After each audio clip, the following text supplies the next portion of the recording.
Good morning. Stock 2020 में आप सबका स्वागत है। मैं हूं आशीष वर्मा और मेरे साथ जुड़े हुए नीरज बाजपेयी। सबसे पहले देख रहे हैं किस तरह की पिच पे आज का ये 2020 का मैच होने वाला है। ध्यान रखें, अमेरिकन मार्केट्स के लिए हफ्ते का पहला ट्रेडिंग सेशन था क्योंकि मंडे को मेमोरियल्स डे के चलते छुट्टी थी।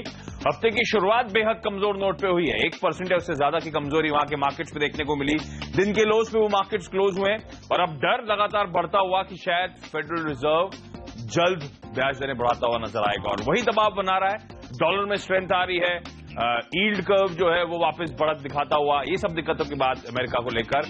लेकिन यूरोप में भी प्रेशर था। यूरोप में सेकेंड हाफ में दबाव गिराया और दिन के लोज पे वो मार्केट्स क्लोज हुए 1% के आसपास। अक्रॉस यूरोप प्रेशर था और यहां पे यूएस का तो ऑब्वियसली रब ऑफ इफेक्ट था जहां पे शुरुआत कमजोरी हुई थी। उसके साथ साथ ग्रीस को लेकर अब कंसर्न्स माउंट होती हुई। ध्यान रखें, अगले हफ्ते आईएमएफ का रीपेमेंट करना है ग्रीस को और उससे पहले बड़ी कंफ्यूजन है। आज एक इंपॉर्टेंट कॉन्फ्रेंस कॉल है, उस पर सबकी नजरें रहेंगी जब ग्रीस के ऑफिशियल्स यूरोपियन ऑफिशियल से बातचीत करेंगे टेली कॉन्फ्रेंस के जरिए। लेकिन दबाव है और इसी दबाव के चलते हम देख रहे हैं तमाम एशियाई पैक में कमजोरी है। मूड बिगड़ा हुआ आपको नजर आएगा ज्यादातर एशियाई पैक में और एशिया निफ्टी दर्शा रहा है कि भारतीय बाजारों की अच्छी खासी कमजोरी ऑलमोस्ट 2/3% के दबाव के साथ शायद शुरुआत हो। नीरज जी, ऐसे में किस तरह की रणनीति और शुरुआती खिलाड़ी? रणनीति डेफिनेटली बिकवाली की रहेगी और एक मिलीजुली टीम के तौर पर भी लेकर चलना सेक्टर। उनका लगता है कि रुझान कोई बदला नहीं। पिछले इस पूरी मई सीरीज में बहुत सारे लॉन्ग्स लोग कैरी कर रहे थे तो वो अब यहाँ पे करते हुए आपको दिखेगा। सेक्टर सकता है कि एक मिलीजुली टीम हमेशा की तरह हुई अच्छी तरह से लॉन्ग अनवाइंडिंग लेकिन होगी वही चीज, क्योंकि पूरी सीरीज में लॉन्ग ये देखने को मिला भी 2-3 दिन से ही कमजोरी है। तो बिकवाली चला रही शुरुआत में टाटा मोटर्स और टाटा मोटर्स डीवीआर दोनों ही बिकवाली चला रहेगी और कल भी सिलेक्टर्स ने आपको सुबह बता दिया था कि रिजल्ट कमजोर होंगे, इसलिए इसमें बिकवाली करके चले। और पोस्ट मार्केट जो रिजल्ट आए वो हर फ्रंट पे काफी वीक दिख रहे हैं। खासतौर पे जेएलआर जो इनकी सबसे बड़ी पूंजी है, कह सकते हैं कि वहां से इनको बहुत सपोर्ट मिलता है, वहां भी वीकनेस है और खासतौर पे चाइनीज मार्केट से भी प्रेशर दिख रहा है। तो टाटा मोटर्स और टाटा मोटर्स डीवीआर दोनों ही स्टॉक में सेक्टर्स लगता है आज कमजोरी देखने को मिलेगी। अपने ऊपरी स्तर से इसमें कमजोरी आई लेकिन कल दिन के दौरान उतनी ज्यादा करेक्शन नहीं आई, 1-1.5% ही नीचे जाके बंद हुआ है। आज हमें लगता है टाटा मोटर्स 480 के आसपास का लक्ष्य लेते हुए यहाँ पे बिकवाली करके चले और टाटा मोटर्स डीवीआर में भी 300 के आसपास का टारगेट लेते हुए शॉर्ट पोजीशन बनानी चाहिए। आशीष, इंटरेस्टिंग है, फोकस खरीदारी और बिकवाली दोनों पे करेंगे लेकिन ज्यादातर फोकस हमेशा की तरह खरीदारी पर रहेगा और शुरुआत भी ऐसे ही कुछ स्टॉक्स के साथ होगी। इंटरेस्टिंगली इस कमजोर मार्केट में केडीएजी ग्रुप कंपनी और हमारे एक्सपर्ट्स मानते हैं मौके ढूंढने शायद लॉन्ग करने के। बहुत ज्यादा भरोसा नहीं जागता इस कंपनी को लेकर अब भी, लेकिन ट्रेडिंग के लिए आज से शायद मौके बनते हैं। वो है रिलायंस पावर का काउंटर। इस काउंटर में हमारे एक्सपर्ट्स मानते हैं हालांकि अपने ईयर लोज के आसपास 52 रुपीज का ईयर लोज है, 53 पे कामकाज कर रहा है। इन लेवल से हमारे एक्सपर्ट वैसे भी मानते हैं कि शायद अच्छा खासा रिबाउंड के लिए आप प्ले अप कर सकते हैं। 113 के हाईस थे तो वहां से तो ऑलमोस्ट 55% के आसपास की कमजोरी के साथ रिलायंस पावर इस समय कामकाज कर रहा है। इस कंपनी के रिजल्ट जो आए थे उस पर आप शायद बहुत ज्यादा पोल्स पे तवज्जो नहीं दे सकते क्योंकि बीते साल के नंबर्स में बड़े रीस्टेटमेंट्स हुए थे, उसके चलते उस नंबर्स को क्लियर पिक्चर इमिनेट होना बड़ा मुश्किल है। लेकिन हैविंग सेड दैट, इस बार जो इस कंपनी ने नंबर्स घोषित करें बेहद स्ट्रांग नजर आएंगे। ऑपरेशनली स्ट्रांग है, चाहे आप चाहें साल दर साल कंपेयर कर लें या सीक्वेंशली यानी कि क्यू ऑन क्यू नंबर्स को कंपेयर कर लें। खासतौर पर ब्याज पर खर्च कम हुआ है कंपनी का, एक इंटरेस्टिंग हाईलाइट है और ईबीटा के लेवल पर एक मार्क्ड इंप्रूवमेंट इस कंपनी ने डिलीवर करा। एक स्ट्रांग ईबीटा इस कंपनी का देखने को मिला है और जो कीमतें गिर रही हैं, मिसाल के तौर पे इंटरनेशनल कोल प्राइसेस जो गिरी हैं उसका भरपूर फायदा इस कंपनी के नंबर्स में मिला है। ईबीटा में जैसे मैंने कहा marked improvement, 610 basis points ईबीटा margin इस कंपनी के बढ़ते हुए नजर आए। रडार पे रखें, ईयर लोस पे शायद एक अच्छे बाउंस के लिए प्ले अप किया जा सकता है। आईडीबीआई बैंक दूसरा ऐसे ही काउंटर है जो ऑलमोस्ट अपने ईयर लोस के आसपास 59-60 के आसपास के लेवल्स पर है। हालांकि बैंकिंग पे और अक्रॉस द बोर्ड शायद आज प्रेशर देखने को मिले लेकिन कमजोरी आती है तो भी शायद इसमें थोड़ी बहुत ट्रेडिंग के लिए आज से खरीदारी करने के मौके ढूंढे। इनिशियल शायद आज भारतीय बाजार एसजीएक्स निफ्टी की तरफ से नीचे दबाव के साथ खुले, उन लो लेवल्स पर आप एंट्री कर लें अगर वो बेहतर मौके मिले। ट्रेडिंग के लिए आज से हमें अट्रैक्टिव नजर आ रहा है। 116 के हाईस थे तो ये काउंटर भी वहां से तगड़ा प्रेशर झेल चुका है। इस काउंटर के साथ हाईलाइट है डिसेंट परफॉर्मेंस, बहुत अच्छा परफॉर्मेंस। मैं शुरुआत में कह रहा हूं इसीलिए वर्ड यूज करा है डिसेंट परफॉर्मेंस। इसने Q4 के नंबर्स में घोषणा करी है। खासतौर पर इस परफॉर्मेंस को अगर आप बीते क्वार्टर Q3 से कंपेयर करेंगे तो एक मार्क्ड इंप्रूवमेंट है। जहां पे एनआईआई में 4% गिरावट थी, मुनाफा 1% कमजोर हुआ था, इस बार दोनों में एक इंप्रूवमेंट है। और सबसे इंपॉर्टेंट जो बाजार इस बार देख रहा है खासतौर पर छोटे बैंक्स में भी एसेट क्वालिटी में क्या इंप्रूवमेंट है। तो एसेट क्वालिटी के प्रेशर्स ना सिर्फ स्टेम हुए यानी कि कंट्रोल हुए, उसमें कुछ इंप्रूवमेंट भी आपको देखने को मिलेगा ग्रॉस एनपीए नेट एनपीए दोनों के लेवल पे। उस बैकड्रॉप पे हमारा मानना है आज की कमजोर मार्केट में भी यहाँ पे चाहे आप खरीदारी के मौके ढूंढ सकते हैं। और इसी के साथ वक्त हम दोनों की टीम्स के डिपेंडेबल खिलाड़ी जानने का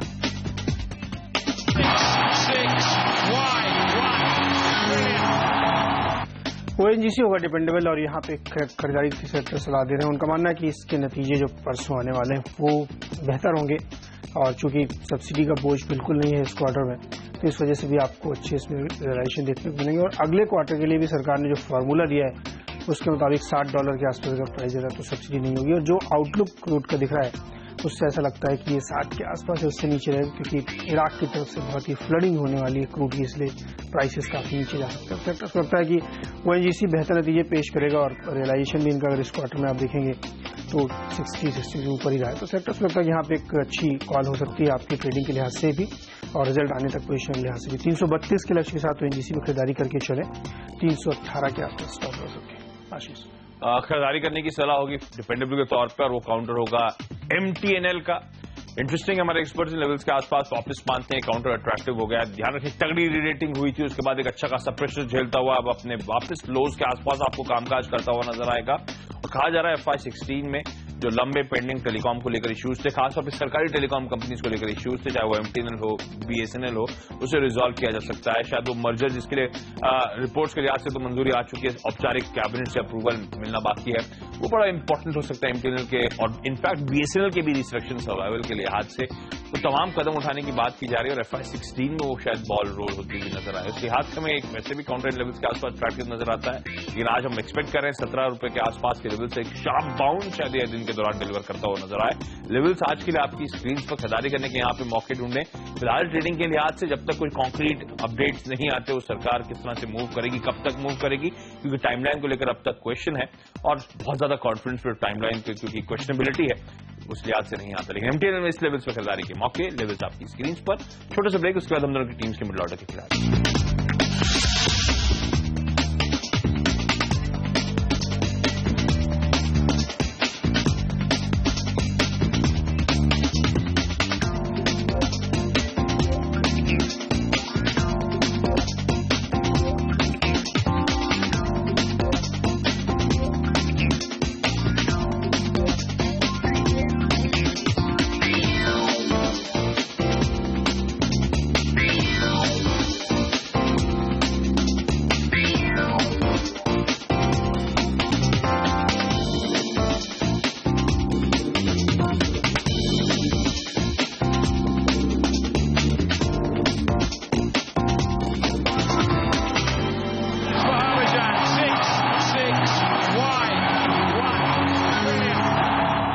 चलिए, मिडिल ऑर्डर्स में भी बिकवाली का सिलसिला रहेगा, और टेक महिंद्रा पहला स्टॉक होगा। और कल भी आपको याद होगा सुबह की टीम में शामिल था, इसमें बिकवाली करने की सलाह थी, और मान के चल रहे थे रिजल्ट काफी कमजोर आएंगे, और जो उम्मीद थी उससे भी ज्यादा कमजोर नतीजे कंपनी ने पेश किए। इसलिए सेक्टर्स को लगता है कि आज फिर से एक बार पिटाई होगी, और बहुत ज्यादा अगर आप इसके डिटेलिंग में जाएंगे तो हर फ्रंट पे आपको इसमें वीक रिजल्ट दिखेंगे। इसलिए टेक महिंद्रा में सेक्टर्स को लगता है कि ₹620 का लक्ष्य बनाते हुए यहाँ पे बिकवाली करके चलना चाहिए। रिको इंडिया सेलेक्टर्स का ऑल टाइम फेवरेट है, और ऑल टाइम हाइस के आसपास ट्रेड कर रहा है, यहाँ पे खरीदारी करके चले। हमने आपको कई बार बताया कि एक वैल्यू पिक भी है, और इसमें लगातार बाइंग देखने को मिल रही बड़े इन्वेस्टर्स की तरफ से। कल स्टॉक भी एक वक्त तक 11% ऊपर गया था, लेकिन चूंकि मार्केट में आखिरी मूवमेंट में काफी प्रेशर आया तो भी 5-6% ऊपर जाके बंद हुआ। लेकिन सेक्टर्स को ऐसा लगता है कि बहुत जल्द ये 1000 से ऊपर के स्तर आपको दिखाएगा, लेकिन आज के लिए ₹920 का लक्ष्य लेते हुए इसमें खरीदारी करके चले, क्योंकि जो ग्रोथ जो प्रॉस्पेक्ट है, जो कंपनी इसने अपना आउटलुक लेके चले, जो गाइडेंस दे रही, वो 30% ईयर ऑन ईयर बेसिस पे लेके चल रही है अगले 4-5 सालों के लिए। तो काफी अच्छे प्रॉस्पेक्ट्स हैं इसके। VRL लॉजिस्टिक्स ये भी कल टीम में शामिल था, और रिजल्ट काफी बेहतरीन दिए कंपनी ने, इस वजह से इसमें अच्छी खासी उछाल आई। लेकिन अगर आप चार्ट देखें तो आखिरी के 1 घंटे में बहुत तेज से स्पाइक आया, वो 8-9% तक ऊपर जाके स्टॉक बंद हुआ अपने हाइस पे। तो वो पूरे दिन के चार्ट के बाद जो अचानक से उछाल आया भारी वॉल्यूम के साथ, इसलिए सेक्टर्स को लगता है कि यहाँ पे कल वैल्यू बाइंग की गई, बहुत बड़ी मात्रा में की गई। इसलिए सेक्टर्स को लगता है कि आज भी आपको फॉलो बाइंग दिखेगी, क्योंकि आखिरी मूवमेंट का चार्ट इंडिकेट कर रहा है कि एक फॉलो बाइंग आज भी बनती है। इसमें 333 का लक्ष्य लेते हुए VRL लॉजिस्टिक्स में खरीदारी करके चले।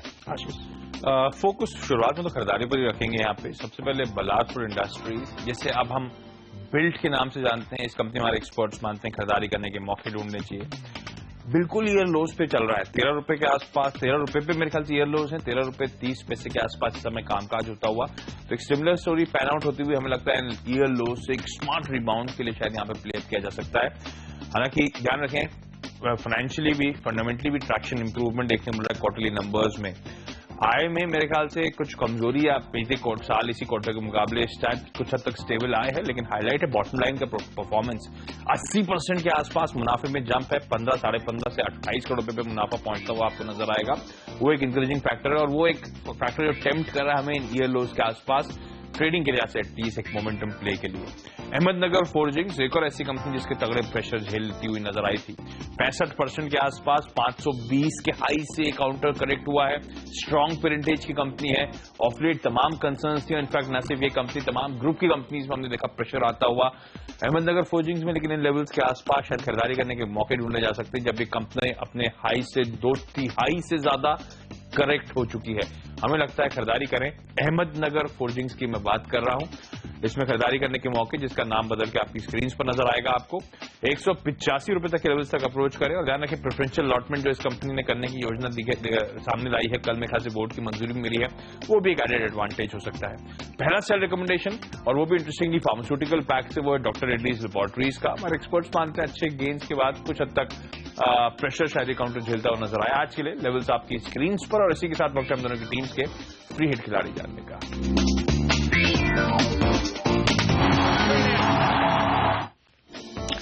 फ्री हिट के तौर पर लक्ष्मी एनर्जी और सीज है और ये एक राइस कंपनी है सेक्टर्स पे, यहाँ पे खरीदारी करके चलना चाहिए। क्यों करके चलना चाहिए, उसकी वजह यह है कि तमाम सारे एग्री स्टॉक्स पे आपको याद होगा सेक्टर्स लगातार आपको खरीदारी सलाह देते हैं और ये स्टॉक उनको इसलिए पसंद आ रहा है क्योंकि जिस तरीके से मॉनसून का प्रेडिक्शन निकल के आ रहा है थोड़ा सा डाइसी दिख रहा है। पहले इवेंट ने कहा था कि नॉर्मल से थोड़ा सा नीचे रहेगा, लेकिन अब जिस तरह की खबरें आ रही है थोड़ा डिले हो सकता है और जो केरल में हिट करेगा वो वीक रहेगा।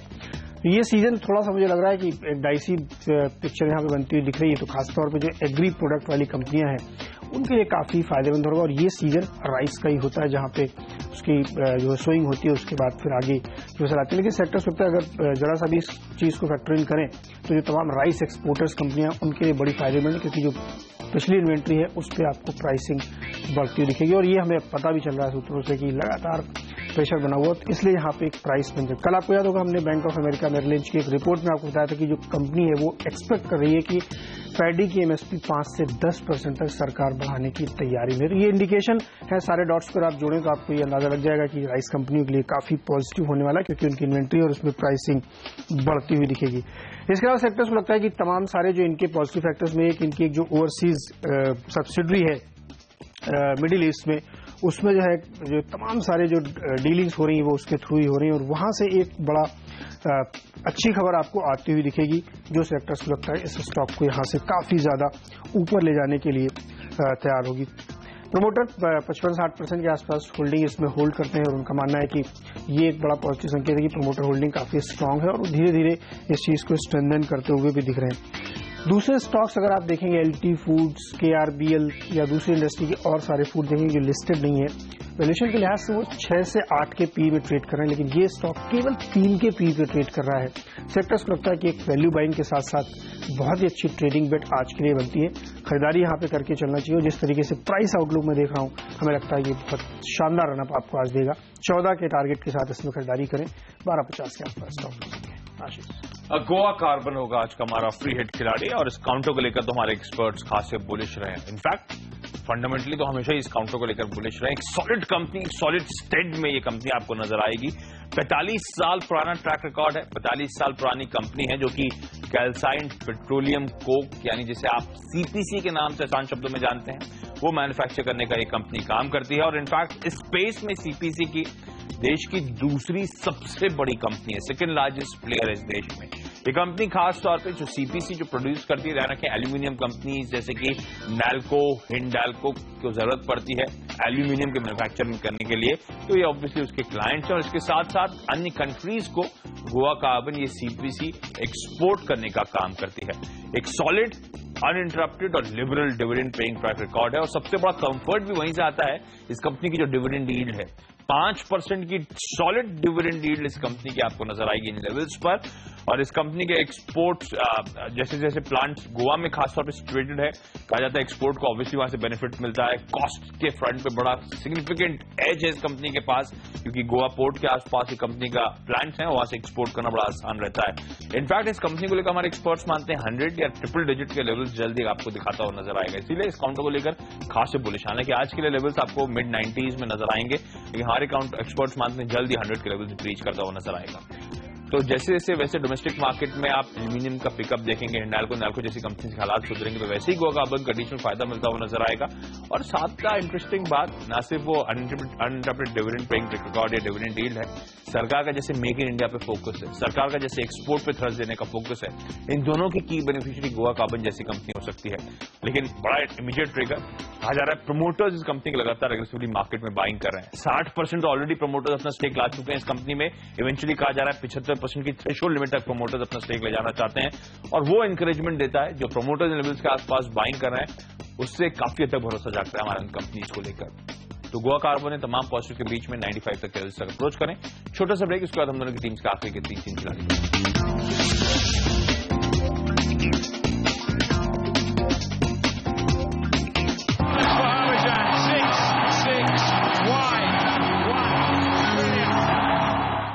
पहला स्टॉक होगा और यहाँ पे बिकवाली करके चले। सेलेक्टर्स को लगता है कि 3 दिन में जो 50 रुपए चला उसमें शेड होता हुआ आप दिखेगा। 329 का टारगेट इसमें होगा बिकवाली के लिए।